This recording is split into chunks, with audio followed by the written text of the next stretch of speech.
Chasky, man. What's the word with y'all? It's been a minute. It's been a minute, man. I ain't gonna lie, bro. I had to take a little second to think about if I want to keep doing YouTube, which is crazy. I don't quit nothing I do. Excuse me. But I just felt like, I'm I'm gonna keep trying to do it. You know what I'm saying? Cause I just feel like it makes sense. So we gonna stay dedicated. You know what I'm saying? I just feel like it's taking me too long to hit 500 subscribers, bro. I'm trying to get monetized. I'm not far. I'm at 370, 373. So we ain't gonna stop, man. We're gonna keep it going. But I don't know if the fuck. Of course, the video goes away. Well, it's on Poetic Flacco's channel. I guess it said something about. I guess it just said Ben 10 was shot again. Boosie and DJ Vlad drama just got worse. Lil Zay Osama is gonna do. Uncle Tom, this Netflix wrote this from Kevin Hart life and career he has done. Do I feel like the roast ruined his career? What should I react to? Damn, see, I don't be reacting enough. Damn, where the one I just said that? Alright, you know what? We gonna do the one about Kevin Hart roast since I did just watch the roast. I ain't gonna lie, me and my girl, so we're gonna do this one and react to this and see what they say. I feel like the roast was actually pretty funny. I was laughing. I ain't laugh at everything, but I ain't laugh at everything at Tom Brady's neither. So, Kevin yeah, Hart. it is what it is. You know what I mean?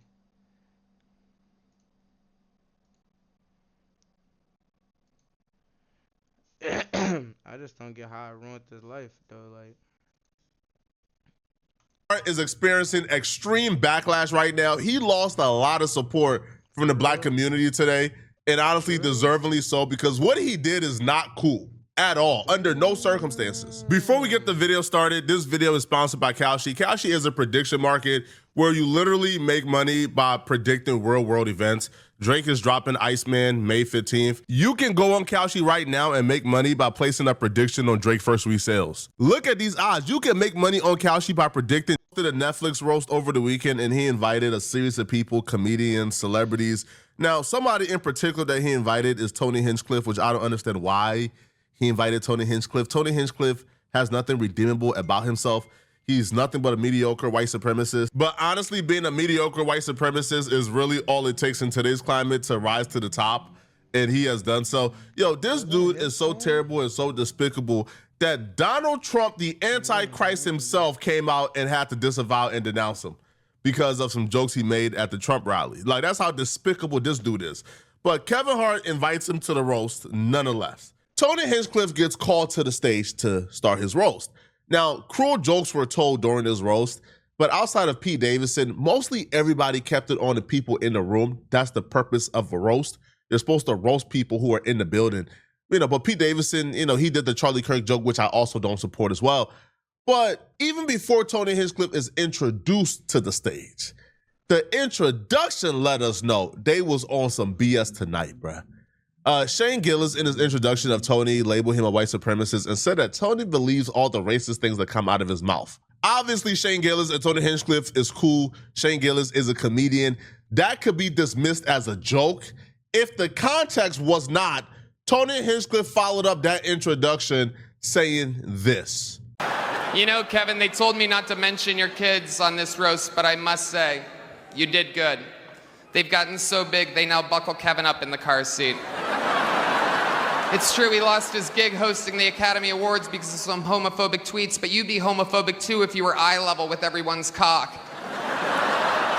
He got into a fist fight on a private plane, proof that no matter how much money black people have, they're still just gonna act like ninjas. Always fighting. Like Bill Cosby, Hart is a black comedian from Philadelphia, and like Bill Cosby, women don't know when Kevin is inside of them. You've done good though, Kevin. The black community is so proud of you. Right now, George Floyd is looking up at us all, laughing so hard that he can't breathe. God bless you, Kevin. God bless this room. And God bless the United States of America. Thank you so much. That was the line.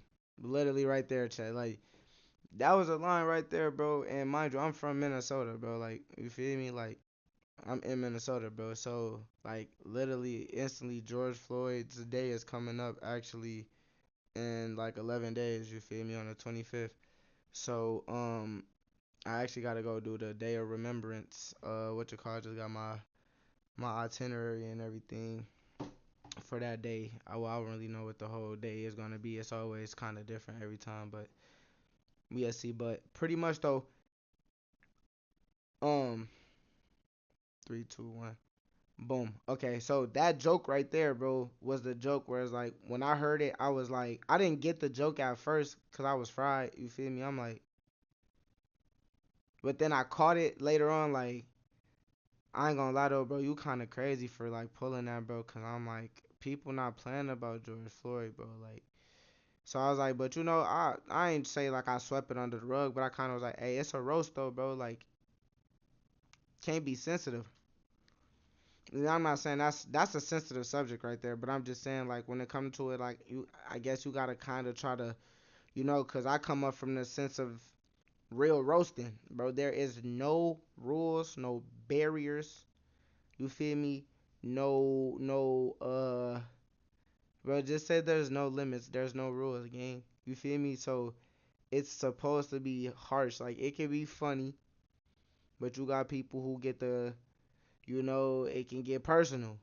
You know what I mean? And it's just that's the kind of the thing with roasting where it's like it's always kind of been that or whatever if you know what roasting is for real. But that joke was I feel like the main thing everybody. I'm gonna see what else Flacco say like you know what I'm saying if it's anything else for real in particular. But I feel like that's the main thing everybody like mad about is dude getting up there cracking out George Floyd shit. You feel me? Like and it's like but. He don't know what the fuck they finna say out their mouth and shit like that. And at the end of the day, I mean, well, he supposed like, hey, bro, hey, none of that, none of that, none of that. Like, I mean, he could have, but it's kind of like, bro, when you roasting, I've heard some shit. Just put it that way, bro. So it ain't really surprised me. I just kind of was like, damn, bro, you didn't have to say that or put that in there for surely. That shit was unnecessary, but whatever. Kevin Hart was showing all 32 teeth, clapping up, cheering when Tony Hinchcliffe was disrespecting George Floyd and making jokes about the black community. Now, this to me isn't even about black people being soft or we can't take a joke. It's not. I think context here matters. First off, this week is a week where a dude is going around calling black folks the N-word with the hard R, right? So let's just say we're not too fond of being a butt of a joke this week.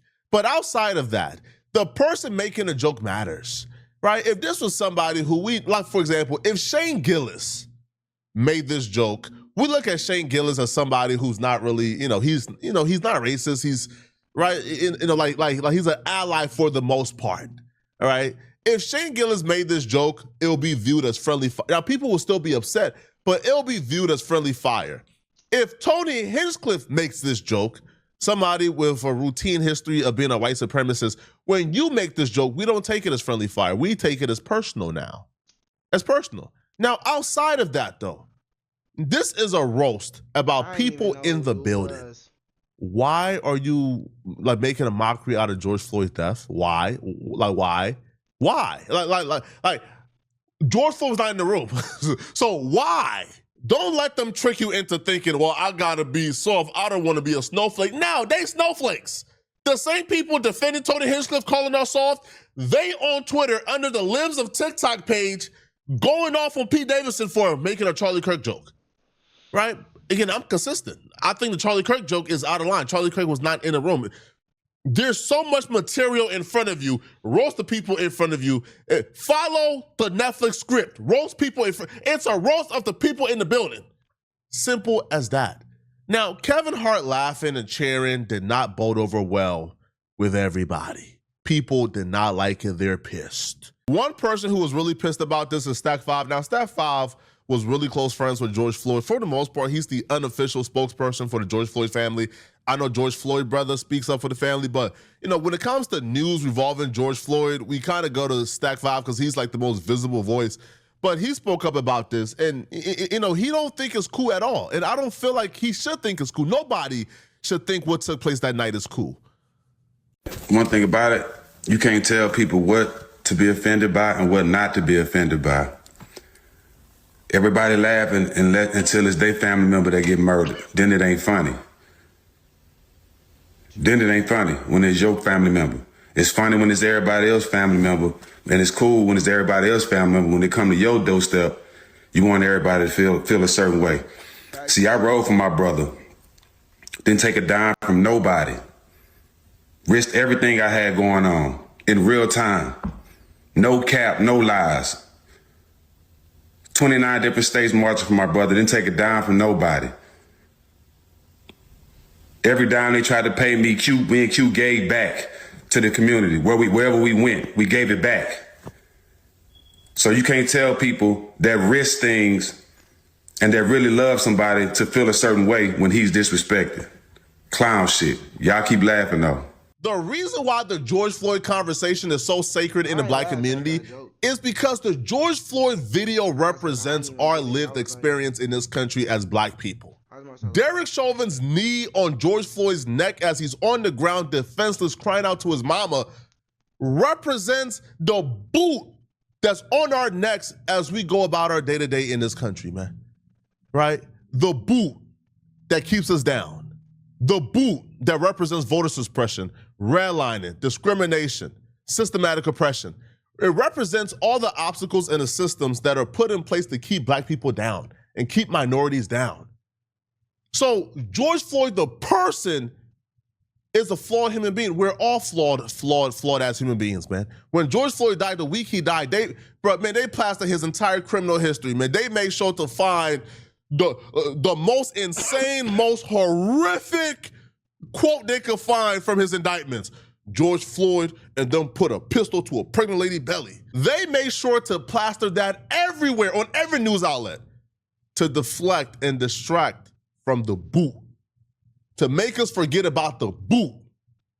When the average black person watched that George Floyd video, every second is us watching our lives flash in front of our eyes and our lived experiences. So no, we don't feel comfortable. We don't like it. It's not cool. It's not funny to watch an openly and devoted white supremacist make fun of our lived experiences. Other people also spoke up against this. Comedian Lil Rel spoke up against Netflix, Kevin Hart, and Tony Hinchcliffe for making the tasteless George Floyd jokes. What up, y'all? All right, I'm gonna say this, right? You know, I ended up catching up and watching a Kevin Hart roast. What I am annoyed about, I'm just keeping it 100, y'all. I don't understand. Like, it's one thing to roast the people that's there. It's one thing to roast the people that may be in the audience there. Roasting somebody that, number one, is dead. Number two, that's not there. Number three, that the implications of why you should joke about that. Like Tony Hinchcliffe joke about George Floyd didn't make sense to me. It was no reason to bring George Floyd into this. At least somebody else said that. Like I just said, I didn't get the joke. I get the joke now, like, okay. Like, I can't breathe. Like, he laughing hysterically, he can't breathe. When he literally said, I can't breathe, like, okay, that's the joke. That's not funny, though. So that's why I said, like, when I heard it, I didn't even laugh. I was like, what? Whatever, we moving forward then. You know what I mean? So, I agree with him. That shit didn't make sense. I ain't even get the damn joke to begin with. Shit was stupid. You know, it just was disgusting. It was and dumb, I do feel a certain way that the audience was okay booing Draymond Green every time his name was mentioned. Right. Or just, you know, so y'all could boo. We know people was booing in there. But you don't boo Tony Hinchcliffe right after that. I'm starting to understand, and I get it, man, and I'm okay with not being a part of a lot of this cliquey bull that's in comedy or in our business that some of y'all may think I'm a part of, but I'm not. I 100% would have booed that mother and probably walked out. That's all I'm saying. Come on, y'all. Like, I do think times we are like too sensitive about certain things. Why we just can't agree that bringing up George Floyd and the way he did it was just f***ed up and not funny and not needed.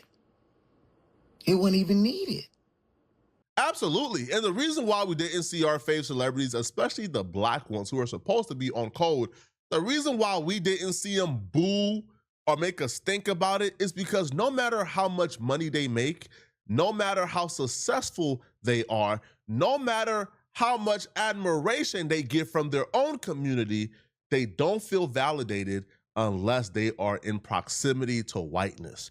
And you know how you very quickly lose your proximity to whiteness if you've become that black guy. And we all know what that black guy mean. You lose that proximity to whiteness when they don't feel comfortable around you anymore. You lose that proximity to whiteness when they don't feel comfortable telling racist jokes around you. When they don't feel comfortable being their true self around you, you lose that proximity to them. That's just a fact. That's just 100% fact. Man, fuck. And a lot of these celebrities don't want to lose that proximity, man. They don't want to be considered that black guy. Yo, Amanda Seales is a comedian, right? You think Amanda Seales will ever be invited to one of those roasts? Now listen, man, we got our opinions about Amanda Seales, okay? Right? But for the most part, you think Amanda Seales is getting invited to any one of those? No, what? No, because she's not going for it. All right, she's just not going for it at all. Now, the comedians in the building, the celebrities who are supposed to be, at least speaking up, right?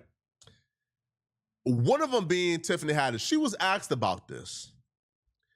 And her answer, again, just fits. I had this opinion in my mind before I even watched this Tiffany Haddish TMZ interview. And her response reflects why we would never get right. And it also reinforces the addiction to proximity to whiteness. Tiffany Haddish believes that black people are only upset about the George Floyd joke because we couldn't be in the building like they were. We weren't invited and we didn't get the luxury of being in proximity to all that good whiteness, so we just mad and upset, right, that we weren't in the room. She's using her proximity to whiteness as a badge of honor and shaming anybody who wasn't in the building and claiming we only mad at a George Floyd joke. I don't even want to call it a joke. We weren't mad at a tasteless George Floyd remark because we weren't in the room. I'm good. What up, girl? You look fantastic. See, you look so good. So you have like 30 seconds to chat really quick? Yeah. So talking about Kevin Hart roast, right? Yes, it was so much fun. So Lonnie Love didn't think so. Lonnie Love was like, you know what? It's exhausting. It's edgy. Specifically about the George Floyd joke. What are you thinking? Is it just comedy? Should they have been a little less? I think it should have been shorter. The show was too long. Okay. I mean, I was sitting there the whole time. I had to pee. I didn't hear the George Floyd joke because I had to pee so bad. So you went to the bathroom with that? I was a glorified seat filler, and I was tired. Well, also, I mean, Lonnie and other people were like, oh, maybe it was a little too racially motivated. What do you think as far as like the jokes? Is this just comedy? Or are people taking it too seriously? Is this all comedians saying it that wasn't invited? Thanks, Miss Haddish. Ciao. She thought she cooked that. Oh, the ones who were not invited. You couldn't tell her she ain't have a walk-off moment, man. This is just some nasty work, man. Nasty stuff, bro. Y'all are some disgusting people, man. Now, George Floyd family, his brother more specifically, they spoke up. They gave a statement to the Breakfast Club, and they not feeling this either. Which to me If the family is saying we not feeling it, why are we all not in agreement? We not feeling it either. Yesterday, I had a conversation with Terrence Floyd. He is the brother of George Floyd, and he was responding to the Tony Hinchcliffe joke that was told at the Kevin Hart roast about George Floyd. He believes Kevin Hart should have spoke up. Let's take a listen. My thing with Kevin, and I'm a fan, I feel like my family and their friends, they said, it should responded right then and there, like, well, wait, hold up. Because I remember Kevin Hart and a few other celebrities was at the Minnesota funeral. In that respect, me watching some clips of certain other jokes, a lot of it just felt ill. It wasn't tasteful. Now, Terrence Floyd also talks about Gianna Floyd, who is the daughter of George Floyd, and how she deals with these moments and the jokes and how it comes back on her. Let's take a listen. One of the other things that they mentioned was like Gianna and George Floyd's daughter, your niece, being teased in school and how stuff like this doesn't help. Like, does she get direct response from things like this because they're so viral? She's getting older now. She was 6 when this happened. She's 12 now. Well, I was talking to Travis yesterday. We realized something always is talked about or happen, or somebody say something or bring up controversy or whatever around my brother's name when it's nearing the anniversary. They probably don't, but this just makes me wonder if one of them get on stage or is going to get on stage next week and bring this up. Just a wonder. Because, like, I'm not lying to y'all and I tell y'all, like, I'm tapped in with this, bro. Like, I'm really Minnesota, you know what I'm saying? For real, for real. So, like, when I'm listening to this, it just hit home for real. You know what I'm saying? Because I'm here where this is. You know what I mean? Like, literally right, like, not around the corner, but few highway exits away. You know what I'm saying? So it's like it ain't nothing major as far as like to get over there. You know, but like, bro, this stuff is just serious, man. Cause this is what people have no sympathy for, and that's what's the problem right now. Like, excuse me, hold on, real quick. There we go. So the problem is like people be so set on like they self egos and stuff like that. They don't take the time to actually think about their actions and stuff about what they doing or the ripple effect or you know what I'm saying or the consequences or whatever or the consequences. And it's like that's the problem. Like you just joked about somebody deceased relative. You feel me? And this is also a symbolic symbol to the whole United States, bro. George Floyd is a face that's literally painted in all types of different states, not just here, bro. He has his own day here. Literally, he has his own day here. It's coming up May 25th. So, wait, or May 22nd. Is it the 22nd? My apologies. It's the 22nd or the 20th. Well, the day of the event is the 22nd. So, but you know what I'm saying? But let me start rambling. I just want to say, like, people gotta just chill out, bro. Cause like when you joking on the dead, it don't matter how you doing it. It's an issue, bro. Of his death. It happened with this. It happened with Charlie Kirk. It happened with Lil Yachty. We say keep saying his name, but we don't want this narrative. This is crazy. We upset, but I'm focusing more on the well-being of my niece. Oh yeah, the death anniversary is May 25th. Yes, yeah. Yes, it is May 25th. Now he.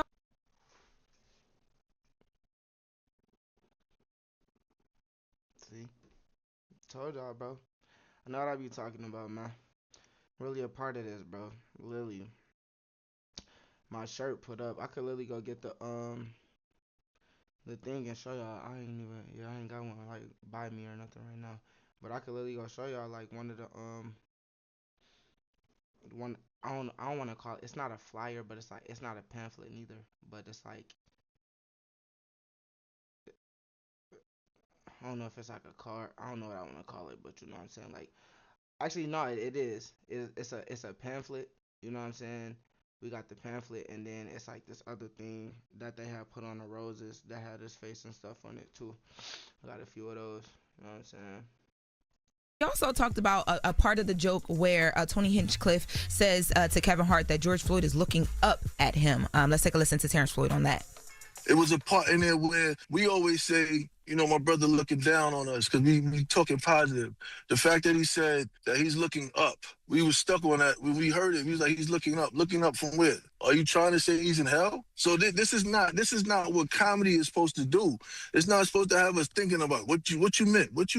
Oh, we supposed to laugh to heal. As I said yesterday, what's funny to you is a trigger. He pointed out something that even I missed. I missed that looking up from hell. I missed that. Is that a joke too? Saying that about a dead man, is that a joke too? Bro, that was a political statement, man. He said it all in one line. He said, looking up. What'd he say? Something about looking up, laughing. Even he can't be not being something about not being able to breathe. Like, but he did. It was all in the same line. It was in that line. And I'm just so mad that Kevin Hart and Tiffany Haddish and all these like dudes, they're just muscle. All right, man, bro, y'all sick, man. But let me know in the comment section what y'all think about this. And if you're still watching this video and you want to watch another good video, click on this video right here somewhere on my screen. Hey, Flacco, man, come to Minnesota, bro. One of these years, you know what I'm saying? They literally, annually, they literally do the George Floyd celebration and the gathering, you know what I'm saying? And the commemoration, if that's the right word, you know what I'm saying? And everything, you know, we do the brunch. The brunch is kind of like special invite only for real, because it's like they be giving out awards to like special board members and different stuff like that. And special community members and stuff like that. But then like after we do all of that and stuff like that, the rest of the stuff pretty much be like public gathering, you know what I mean? But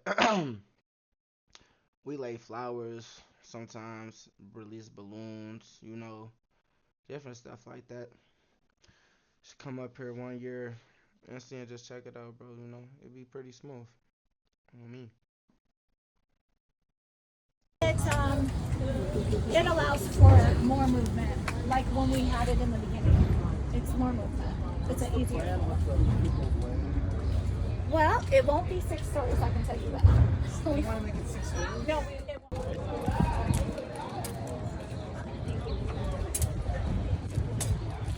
Man, that's so tough. See the flowers.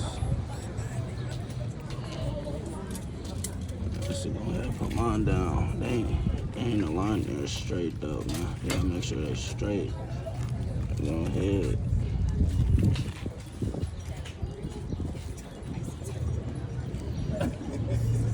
I'm gonna lie, I'm keeping these probably for. Remember the event 6 years ago that sparked a worldwide move for justice.